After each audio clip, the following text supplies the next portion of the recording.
Então tu vê, né, cara? A bicha é safadinha. Ela já percebeu as minhas patinhas tinham encostado com o giz. Deixa eu explicar o que eu fiz. Eu fechei, certo? E a colega perguntou o que era o T. Aí eu expliquei que era traçãozinho no fio. Quase desfiei ele, certo? Me perdoa. Foi o impulso, tu não tava ali, ele olhou pra mim, eu olhei, eu vi o fiapo, pensei, a tração tá ali. Eu precisei, em nome da ciência. Vamos que vamos. Não vale 1 milhão, não vale 1 milhão. Página 33. Página 33, questão 8. Dados. Densidade da água. Tá de sacanagem comigo, né? Número de Avogadro. Ah, meu Deus. O que esse cara quer com esse número? 6 vezes 10 na 23. Jezebel. O peso molecular da água, 18 gramas por mol. Né? Peso molecular é o peso de uma molécula, né?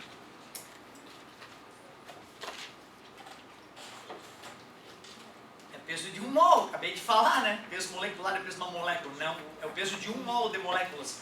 A molécula gorda essa de água, hein? 18 gramas molécula de água, imagina, né? Apresenta ela.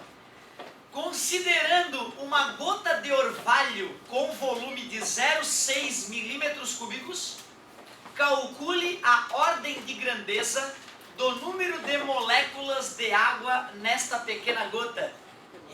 Altas.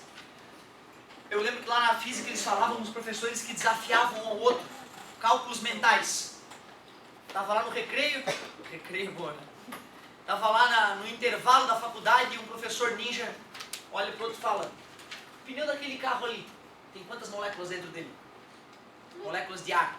Aí os dois ficavam na hora do recreio, calculando para ver quem é que chegava no número mais próximo na mente. Depois, obviamente, pegavam os dados técnicos, né? E botavam na calculadora para ver quem é que chegava no valor mais próximo, só usando bom senso e cálculos mentais. Certo? Que viagem, tu vê, cara? Dá para calcular o número de moléculas de água numa gotinha de orvalho. É muito bonito. Vamos calcular. Peraí. Densidade é massa sobre volume. Ele deu a densidade da gota, que é 1 grama por centímetro cúbico. Ele me deu o volume, não é? Só que ele me deu o volume em milímetros cúbicos, bobão. E eu gostaria que fosse em centímetro cúbico. Para passar de milímetro cúbico para centímetro cúbico, 3 casas, divide por 1000, né? Então vai ficar 0,6 vezes 10 na menos 3. Tá dividindo, passa multiplicando, né? Aí o expoente fica positivo, né? O expoente fica positivo, né? Não. Tudo bem? Ficaria positivo se ele viesse para cá, né? Mas ele foi multiplicado ambos os lados, né? Então o expoente continuou igual. Esta massa está em que unidade? Grama, porque aqui era grama por centímetro cúbico e aqui era centímetro cúbico. Cortou centímetro cúbico por centímetro cúbico, sobrou grama. Achamos a massa de uma gotinha de orvalho. E como eu descubro o número de moléculas nessa gotinha? 18 gramas de água tem uma quantidade bizarra de moléculas de 6,02 vezes 10 na 23. Ele pediu só 6, eu acho, né? Ah, queridão, 6. Logo, uma quantidade de água de 0,6 vezes 10 na menos 3 gramas vai possuir X moléculas. Concordam comigo? Isso assim para deixar bem didático, digamos assim, né? A gente sabe que tem outras maneiras mais interessantes de a gente fazer essa conta.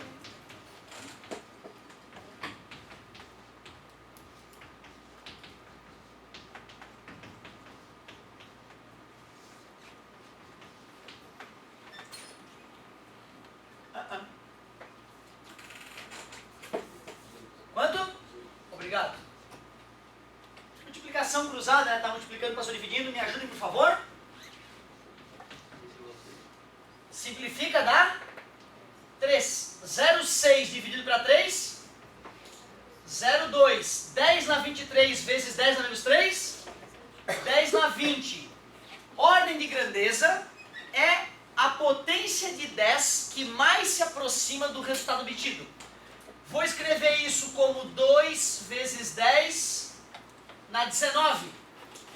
Moléculas. Professor, pode passar para cima aí. Como é que é? Passar para cima. Claro. um número, sim? E aí, galerinha, qual é a potência de 10 que mais se aproxima daquele resultado? 10 na 19 ou 10 na 20? 10 na 19, né? Com certeza. Então a ordem de grandeza é 10 na 19. Isto é a ordem de grandeza. Letra E.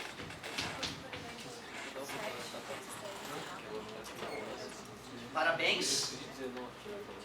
E aí, alguém dá mais? Tu viu? A colega fez uma colocação, ó. Era 2 vezes 10 na 19. Aí a ordem de grandeza era 10 na 19.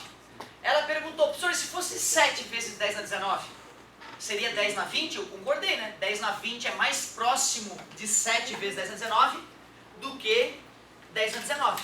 E aí eu fiz a tréplica. Alguém dá mais? A pergunta perfeita. Professor, e se for 5 vezes 10 na 19? 5 vezes 10 na 19 é 5 com 19 zeros. 10 na 20, 20 zeros. E 10 na 19, 19 zeros. Seria o mesmo que perguntar: o 5 está mais perto do 1 ou do 10?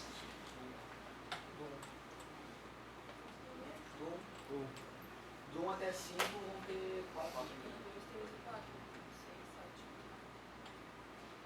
7. Agora se fosse 0, aí seria... Se fosse 5 e meio, estaria entre os dois. É. Só que aí aqui, né, é 10 na 0, certo? Isso aqui é 10 na 1, né? Certo? Então o 5 está mais próximo de 10 na 0, né? Do que de 10 na 1. Agora, qualquer coisa a mais que a gente faça ali, né? 5.5 ali, né? Aí a gente já ficaria bem no meio, eu diria. Concorda comigo? 5,5 está a 4,5 de 1 e a 4,5 de 10. Então, quando aparecer 5,5, tu poderia tanto optar por deixar a potência de 10 que está ou colocar a potência de 10 para frente, né? Essa seria a discussão mais importante. Essa seria a discussão mais importante. Bacana, bacana as perguntas, né? Nem pretendia discutir isso na questão, mas vocês enriqueceram mais uma vez a aula. Boa pedida também, seu Marcos. Muito bom. Quem dá mais? Eu não tenho certeza, mas eu acho que esse número de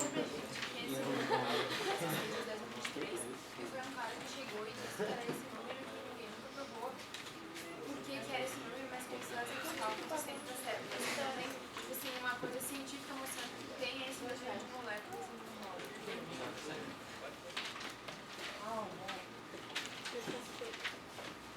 Eu acho que ele quer dizer que não contaram as moléculas. E isso é verdade. Como é que vai contar esse número de moléculas, né? O que ele quis dizer é isso, é que não foi contado, mas foi calculado. Ou seja, a gente criou uma ideia matemática para os gases. O que é gás? Eu vou estudar isso com vocês também esse ano. Nós vamos estudar isso, fazer o estudo dos gases, que vai nos permitir entender como é que funcionam os motores, as turbinas de avião, as máquinas térmicas de maneira geral, da Maria Fumaça ao motor do carro. Eu não estou dizendo que vai sair projetando o motor depois dessa aula, tá? Eu vou te mostrar como é que funciona a ideia de um motor, como é que é a estrutura de energia, como é que a energia flui dentro de um motor. E aí nós vamos ver, cara, que os matemáticos foram brilhantes nessa hora, eles foram brilhantes. Então a gente aprendeu a calcular o número de moléculas, mas a gente nunca contou elas. Mas a gente está muito seguro, né? As experiências que nós fizemos nos deram indicativos de que a nossa ideia estava muito correta. Então não é possível que seja um pouquinho mais, um pouquinho menos, tanto que a gente não coloca os outros números aqui, né? A gente coloca 6,02 vezes 23. E a gente tem mais números aqui, mas só até um limite. Ou seja, a gente tem uma certa imprecisão nos nossos cálculos. Mas o mundo microscópico ele é muito safado, ele é muito delicado. Então é difícil realmente fazer a contagem. Mas esse número ele é muito seguro a gente estar usando esse número, tá? Ele é muito correto. Mas eu concordo com o Paulinho, que ele veio de cálculos matemáticos. Se depois, futuramente, a gente perceber que a nossa ideia de gás está um pouco errada, que a nossa ideia para atacar os gases está um pouco errada, a gente talvez tenha que corrigir um pouco esse número. Mais ou menos como a constante de Hubble. O Hubble, quando descobriu, a lei de Hubble que descobriu, né, que as galáxias que estão mais distantes da Terra estão mais velozes do que as galáxias que estão mais próximas da Terra, ou seja, que à medida que as galáxias se afastam, elas aumentam de velocidade. Ele, com as observações iniciais dele, ele calculou um valor para a constante de Hubble, que ele mesmo sabia que estava errada, porque a idade do universo calculada pela lei de Hubble dava muito abaixo dos 14 bilhões de anos que a gente já tinha noção de que o universo tinha. E hoje, então, a constante de Hubble é bem diferente da constante de Hubble calculada pelo próprio Hubble. O que não joga fora todo o raciocínio lindo que ele teve. Certo? Então eu concordo plenamente com o Sr. Pauli, que acho que ele está coberto de razão. Não foi medido, contado o número de moléculas, foi calculado. Gás ideal. Quando a galera começou a entender, pô, tem alguma coisa aqui em volta de mim, eu sinto fluindo pelo meu braço, quando eu boto meu braço, né, para girar, eu sinto que tem alguma coisa lambendo o meu corpo. Que coisa é essa? A galera começou a achar que são bolinhas perfeitamente esféricas, que se chocam umas com as outras de maneira aleatória. E aí a galera criou equações para tentar entender o movimento dessas bolinhas, né, que é a teoria cinética dos gases. E através dessa teoria e do cálculo do volume, da pressão, da temperatura, a gente conseguiu começar a calcular o volume ocupado por um gás. Aí vem a ideia de um volume molar, né, 22 para 4 litros. E o número de Avogadro foi uma sacada, né, a partir desses cálculos da teoria cinética dos gases. Então, ele não foi um chute no escuro. Não foi que nem o Celsius que falou, a água derretendo, 0. Entendeu? Água fervendo, 100. Sacou? Então não foi um chute no escuro, foi um cálculo matemático baseado em ideias muito fortes. Teoria cinética dos gases. Nós não vamos chegar a fazer esses cálculos todos, mas eu vou fazer umas deduções bem bonitas para vocês nessa área, que vai nos mostrar que não é do além o número de Avogadro. Boa tua pergunta. Vamos até descobrindo, né, que veio, na verdade, o número de Avogadro. Tu já tem uma questão por conta Acho que tinha uma, né? Alguém já falou? Faz minha coisa de 6 que são 3, já vamos fazer a tua. 40 e...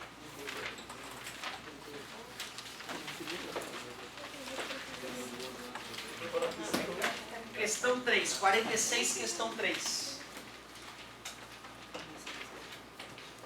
Meu Deus. Falava o seguinte.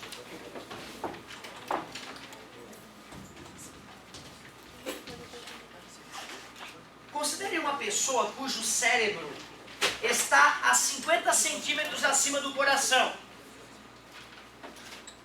Pescoçudinho no máximo. E que o sangue, sacanagem, né? E que o sangue tem a mesma densidade da água. Tudo bem? Suponha que o coração seja uma bomba, capaz de bombear o sangue a uma pressão de 150 milímetros de mercúrio, acima da pressão atmosférica. O coração consegue bombear o sangue até a altura de... Assuma uma atmosfera igual a 750 milímetros de mercúrio e o rho da água 1 grama por centímetro cúbico. Legal. Vamos ver, né, se aquela cena de filme famosa, onde o cara toma uma espetada na jugular, né, e sai espirrando, né. Pss, pss, pss. Vamos ver se é verdadeira esta cena ou se é uma idiotice. Pô, peraí. A bomba, coração, vai bombear água para cima. Sangue para cima, né? Mas tem a densidade d'água, né? Pô, a pressão que ele vai ter que gerar é a pressão hidrostática, né? Rho, G, H. Que pressão que ele vai ter que... Que pressão que o coração consegue imprimir? 750? 150 milímetros de mercúrio. Ah, tá, não, ó, cuidado. Se tu quiser considerar a pressão atmosférica atuando ali em cima, é P igual a P0 mais Rho vezes G vezes H. Aí aqui eu colocaria a pressão do coração mais atmosférica e aqui eu colocaria a atmosférica. Só que aí ia cancelar, né? Mais passa menos, a atmosférica vai embora, né? Então, para não precisar usar isso aí tudo, eu já posso colocar só a pressão acima da pressão atmosférica, né? Fica um pouquinho mais prático. Beleza? Então, só vou usar a pressão acima da pressão atmosférica. Só que eu não posso colocar aqui milímetro de mercúrio. Vai misturar as unidades tudo, né? Então assim, se 750 milímetros de mercúrio é uma atmosfera, então 150 milímetros de mercúrio, X. X é igual, e dividir por 5, né? Concorda comigo? 1/5 de atmosfera. A pressão atmosférica equivale a quantos metros de coluna d'água? 10. 1/5 de atmosfera, 2. Espirra mesmo, cara. Espirra mesmo, mas espirra a 2 metros de altura. Então pra frente pode ser um pouco mais. E quando ele pulsar vai jorrar. Quando ele estiver, né, se esticando, vai dar uma espirrada menor.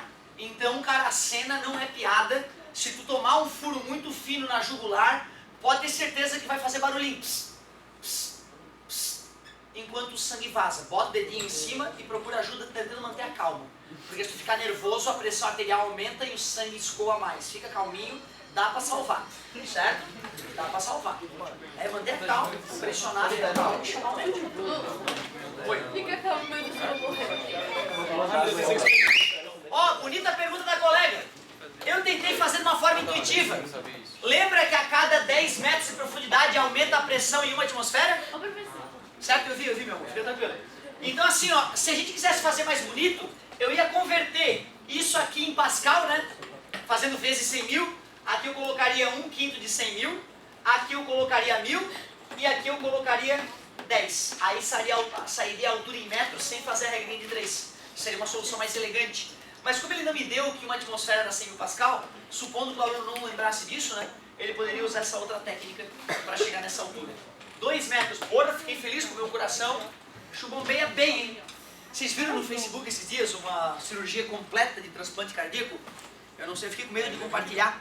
Porque uma vez eu fui descrever uma cirurgia de ligamento cruzado na sala, uma aluna desmaiou. Aí eu pensei, pô, se eu descrevendo a cirurgia ela desmaiou, imagina se eu compartilho a troca do coração num ser humano, né? Então eu fiquei meio cabreiro, não sei quem foi que me mandou aquilo. Mas, cara...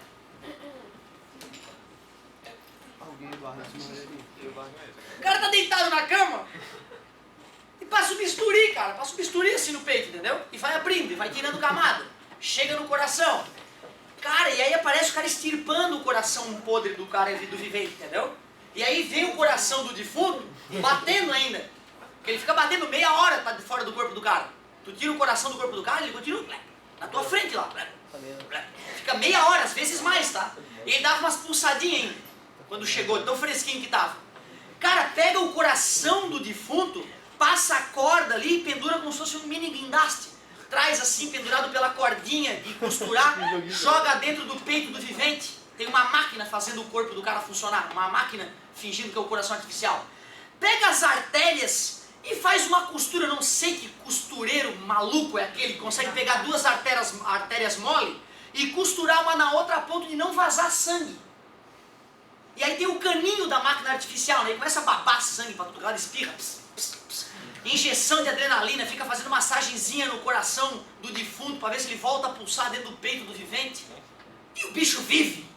E o cara vive, isso é inacreditável, cara. Pode viver anos com o coração de outro no peito. Imagina quanto nós vamos ter que estudar para conseguir fazer isso, né? Pela madrugada. O ser humano é um bicho doente, está provado.